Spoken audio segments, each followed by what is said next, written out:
Hi, I'm GardenerScott, and today I'll discuss how to make your own potting soil and seed starter mix, and I'll share my recipes.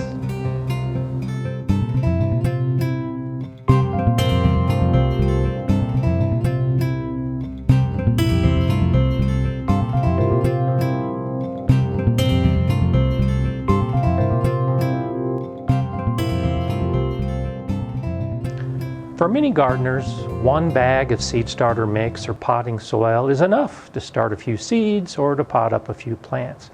But if you plan to do a lot of flats of seeds, or maybe transplanting a lot of plants, you're going to need a lot of bags, and that can get expensive real fast. You can save money, and I recommend making your own if you're going to be doing a lot. If you look at the ingredients of your seed starter mix or your potting soil, you'll find that they almost always rely on peat moss, and my recipes do the same.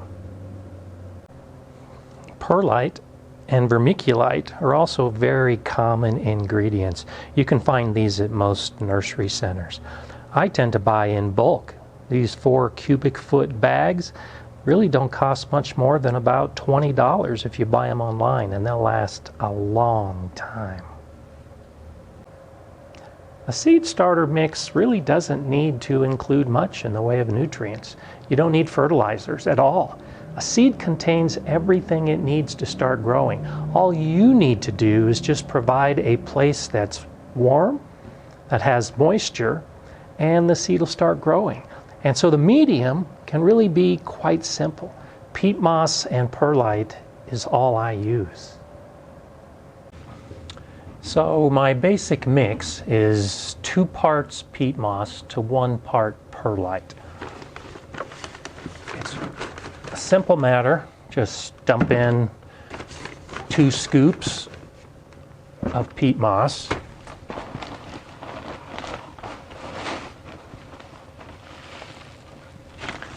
And 1 scoop of perlite. Now the perlite can be quite powdery, and it'll actually drift up into the air. So if you do this a lot and you're making a big mix, you might want to wear a dust mask. I typically will stand up when I put the perlite in, so that as it drops, the dust will kind of settle low, and I let the dust settle before I get back and start mixing it. But for demonstration purposes, it's just a simple matter of 2 to 1. Now, you can keep track, so I can go 1, 2, 3, 4,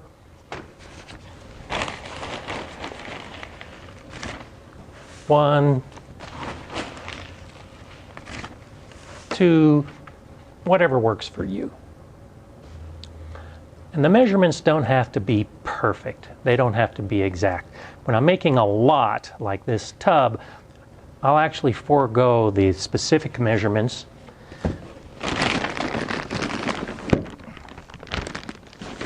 And I'll just dump in a bunch of peat moss.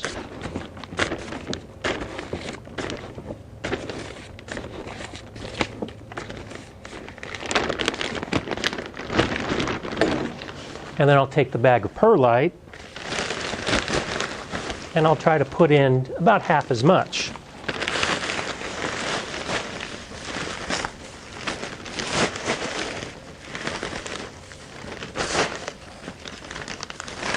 And that's it. At this point, I just mix it by hand. Just trying to combine the 2 ingredients so that it's pretty evenly distributed.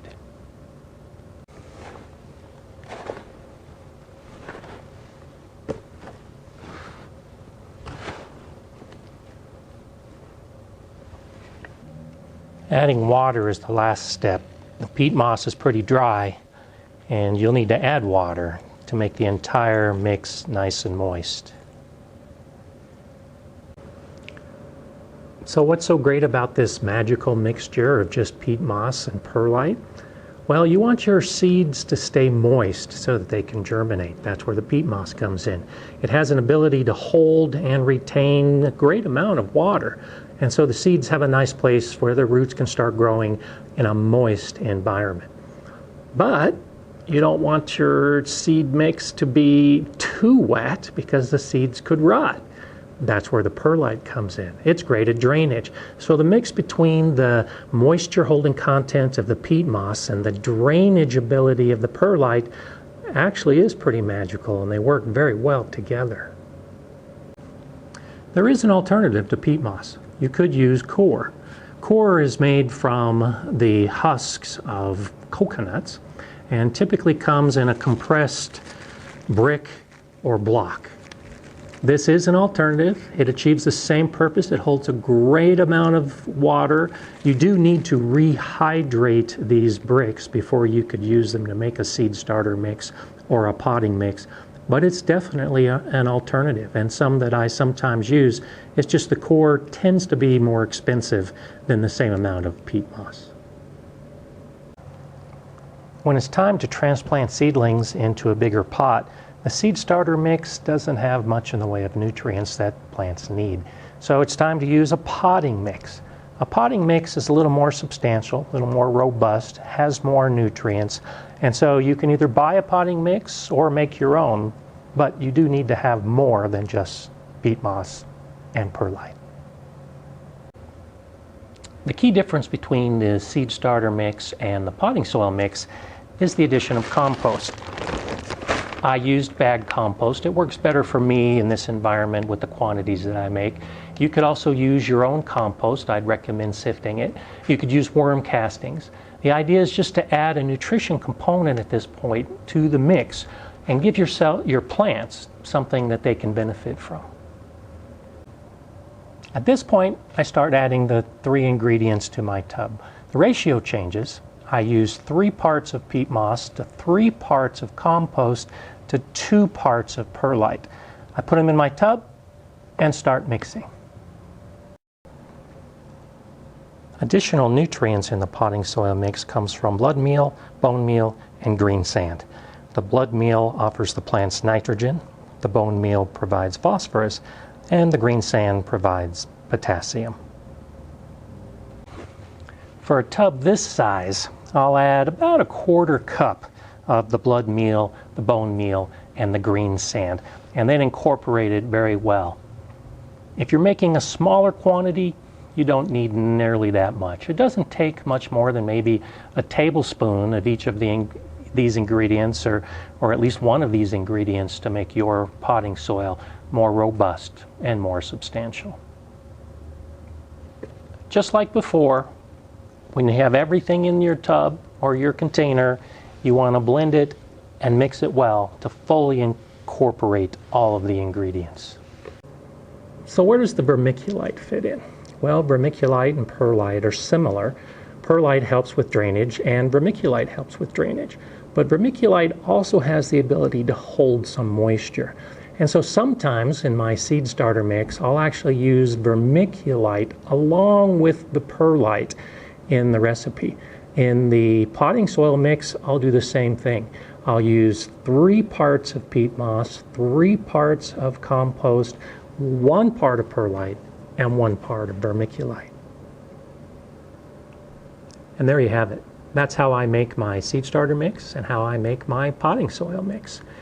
The exact ratios aren't critical, and if you do a search on the net, you'll find that there's a lot of recipes out there. These recipes work for me. I've had great success. I encourage that you try the basic recipes, modify them as you see fit, and basically come down to what you like best. Ultimately, you'll save money, you might enjoy yourself, and you have some fun just making your own soil for your own seeds and your own plants. I'm GardenerScott. Thanks for joining me today. Enjoy gardening.